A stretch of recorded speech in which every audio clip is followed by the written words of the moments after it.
Wees eerlik met jouself en kyk waar jy is. As jy baie seker gemaak het, jy is nie op 'n goeie plek nie, daar is goeie hoop. Partykeer kan jy 'n ingryping doen in jou gesondheid, in jou lewe. Baie keer het jy 'n ingryping nodig. Miskien is jy op so 'n plek. Die eerste stap is om te erken dat dinge nie reg is nie. Dit is die eerste stap. As jy erken dinge is nie reg, maar dan moet jy 'n goeie plan hê. En dit is waar die coaching inkom op die Carnivore en Keto World Coaching. Dus ons het 'n stelsel wat jou kan help.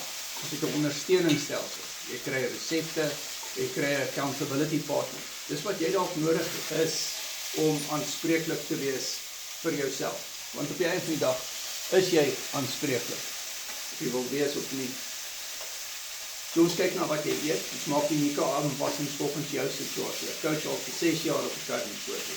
Ons het bootcamps, opvoedkundige bootcamps, ons doen vanoggend die Sout bootcamp vir die tweede keer. Die vorige keer toe ons dit aangebied het ons 2,5 ure gepraat. Jy kan nie dink, daar is soveel wat ons kan praat oor sout, want sout kan jy byvoorbeeld insulien weerstandig maak, as jy te min daarvan inkry. So,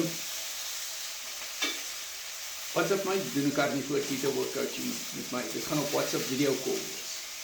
En daar's verskillende pakkette, ek sê meer daarvan vertel.